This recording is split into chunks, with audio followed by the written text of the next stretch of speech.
اگر فرض نماز کے بعد اجتماعی دعا سنت سے ثابت نہیں تو اس وقت ہمیں کیا کرنا چاہیے؟ کیا امام کے ساتھ ہاتھ اٹھا کر اپنی دعا مانگ سکتے ہیں؟ دیکھیں، کبھی کبھار فرض نماز کے بعد دعا کرنا اجتماعی وسیلہ اور توسل کے طور پر یہ تو درست ہے، اور اس کا تعلق صرف نماز کے ساتھ نہیں، نماز کے علاوہ بھی مختلف اوقات میں صحابہ کرام علیہم رضوان نے نبی صلی اللہ علیہ وآلہ وسلم سے دعا کروائی ہے۔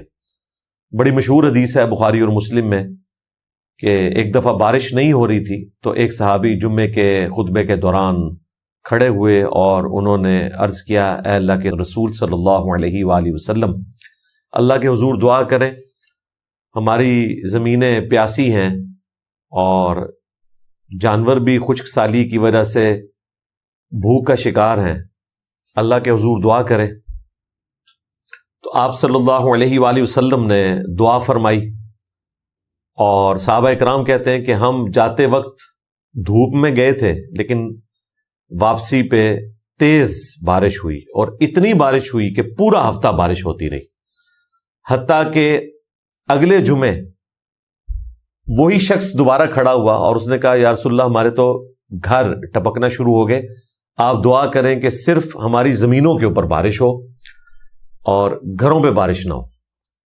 تو آپ صلی اللہ علیہ وآلہ وسلم نے دعا فرمائی، بلکہ بخاری میں الفاظ ہیں، آپ علیہ السلام نے اپنی مبارک انگلی سے یوں بادلوں کو اشارہ کیا اور بادل جو ہیں وہ پھٹنا شروع ہو گئے، اور مدینے کے اطراف میں بارش ہو رہی تھی اور گھروں میں بارش نہیں ہو رہی تھی۔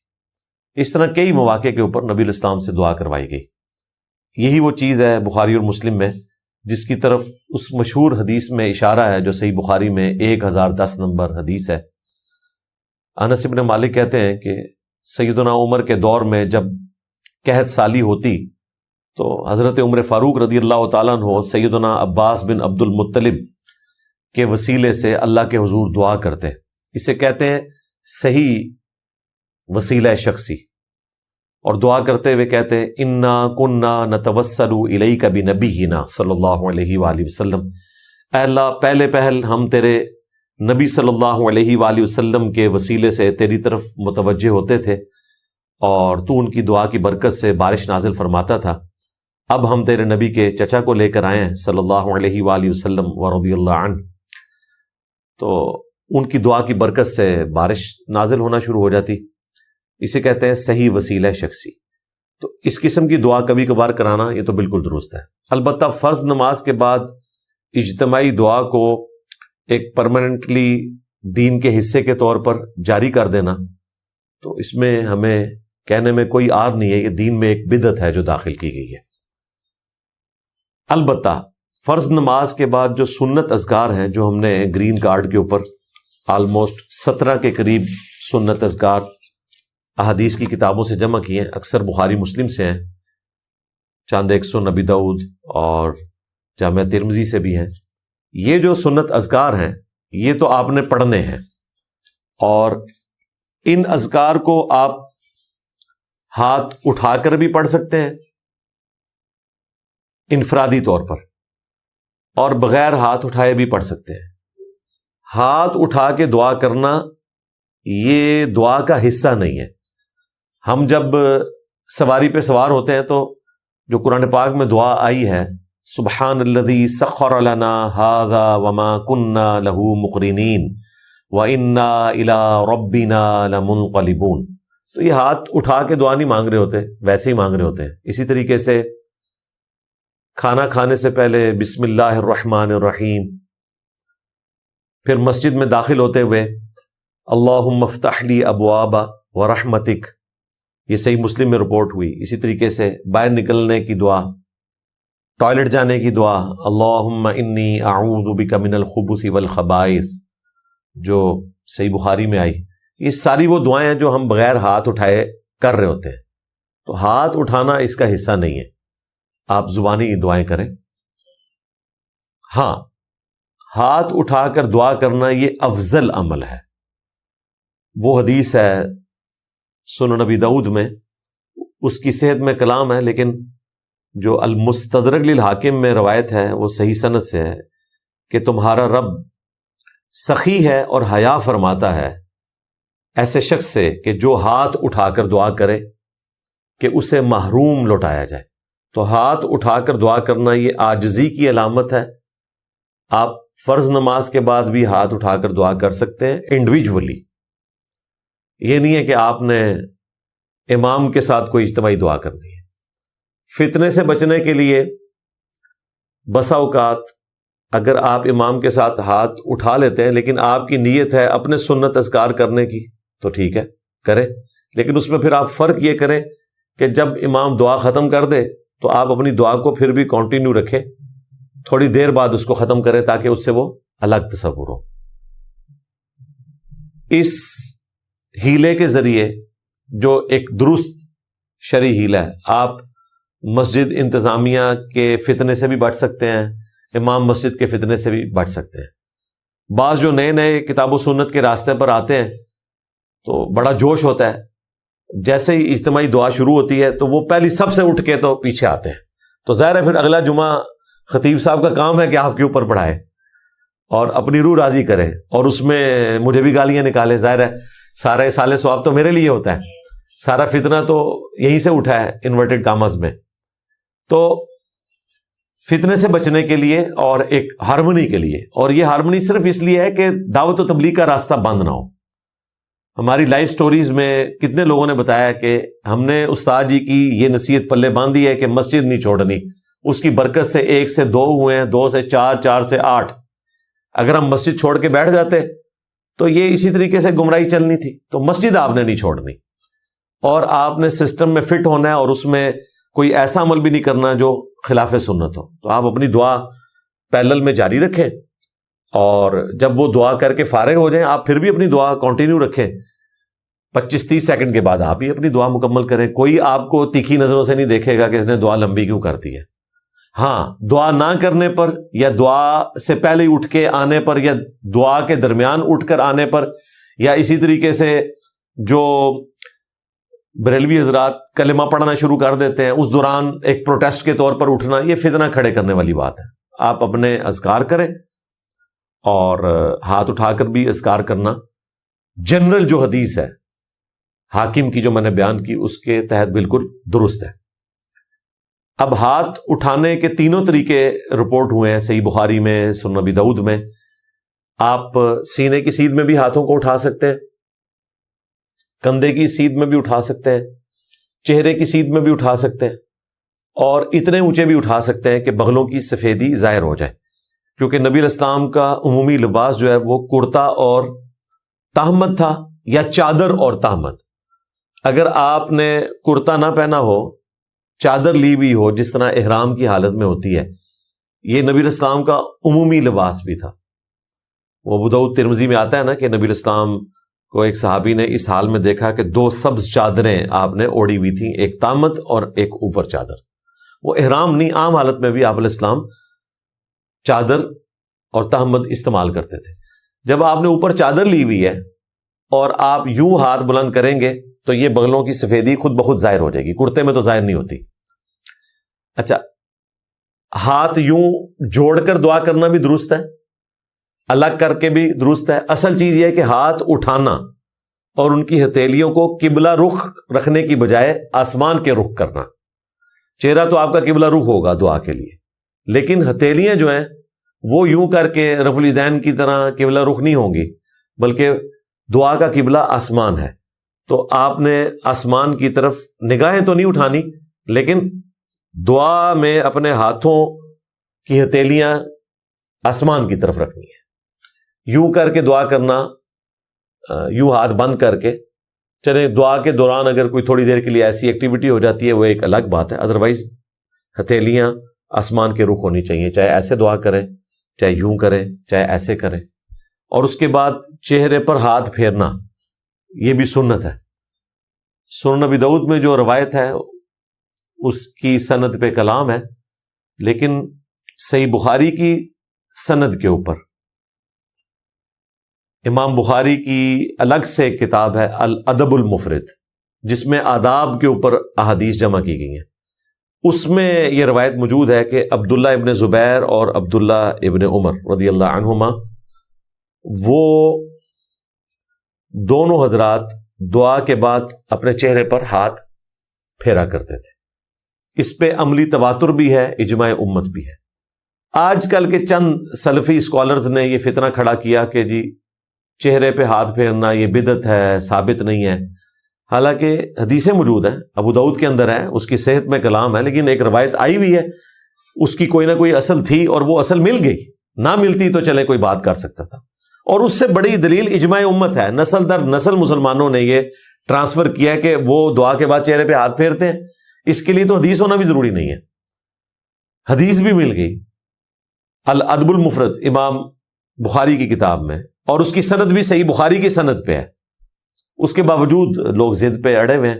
مجھے مسجد نبوی شریف سے ایک بندے نے رابطہ کیا اور اس نے کہا کہ یہاں پہ ایک عرب اسکالر ہیں، وہ اس کو بدعت کہتے ہیں، اور جو آپ نے روایت الادب المفرد سے پیش کی ہے اس کے ایک راوی پہ وہ اعتراض کرتے ہیں. تو میں نے ان کو بتایا کہ بخاری میں تقریباً 1 درجن کے قریب روایتیں اسی راوی سے ہیں. وہ راوی صحیح بخاری میں تو روایت صحیح بیان کر رہا ہے، وہی راوی امام بخاری کی دوسری کتاب الادب المفرد میں آگے ضعیف کیسے ہو گیا، یا اس کی روایت قابل قبول کیوں نہیں ہے.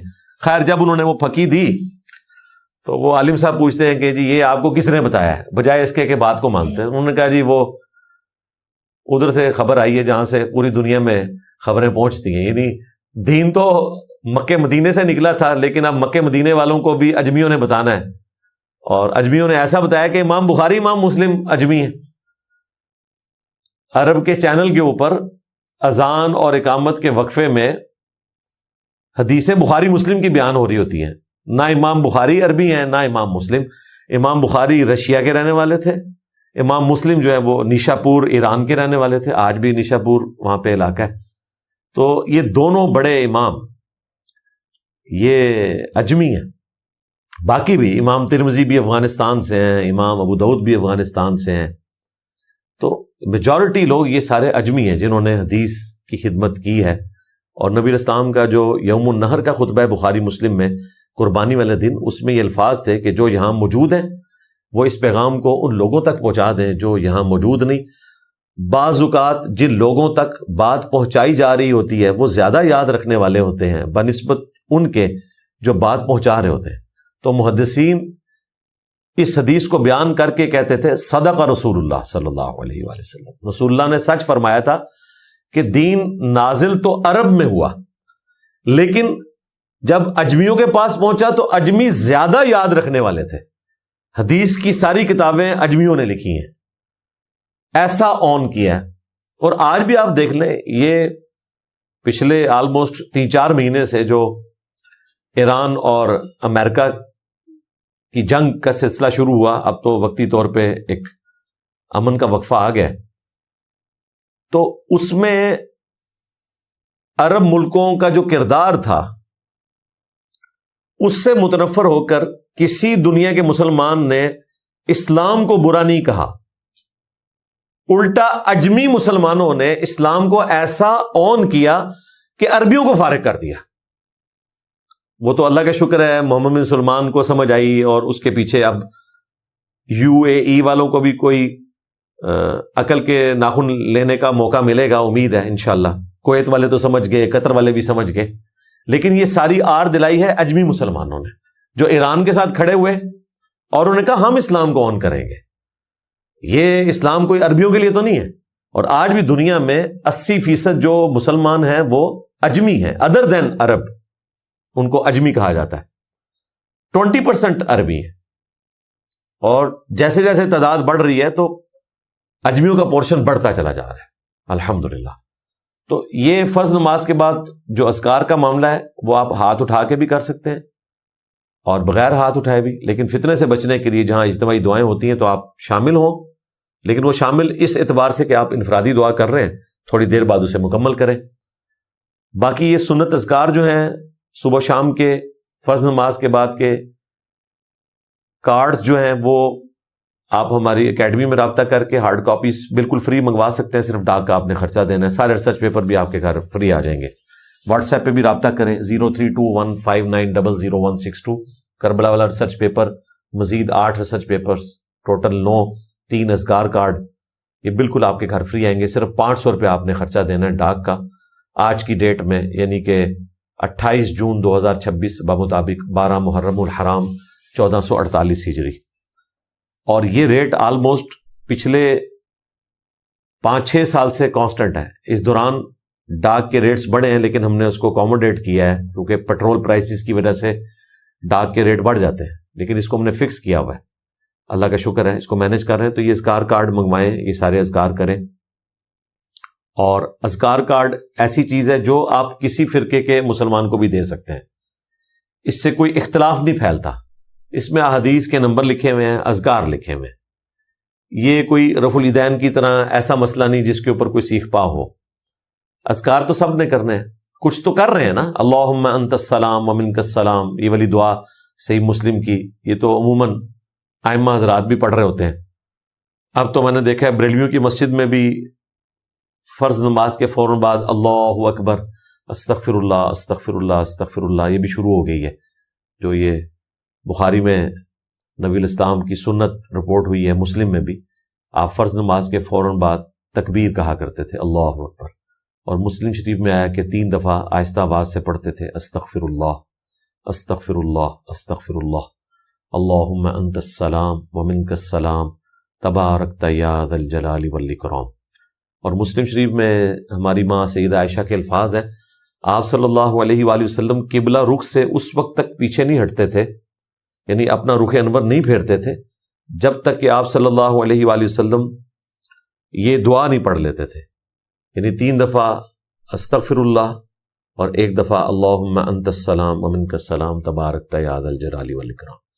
اس کے بعد پھر آپ عوام الناس کی طرف متوجہ ہوتے تھے، یعنی آپ پھر قبلہ رخ پیٹ کر کے چہرہ اقدس آڈینس کی طرف کر لیتے تھے. لوگوں نے آپ کی زیارت کرنی ہوتی تھی، اور ایک تھوڑا پروٹوکول بھی ہے کہ جماعت مکمل ہو چکی ہوئی ہے، لہذا امام کو یہ اجازت ہے اس اعتبار سے کہ وہ اذکار جو اس حوالے سے رپورٹ ہوئے، جس طرح جامعہ ترمذی میں اور مسند احمد میں ہے، نبی الاسلام نے ایک وظیفہ تعلیم فرمایا ہے 10 دفعہ لا الہ الا اللہ وحدہ لا شریک لہ لہ الملک ولہ الحمد بیدہ الخیر یحیی ویمیت وہو علی کل شیء قدیر.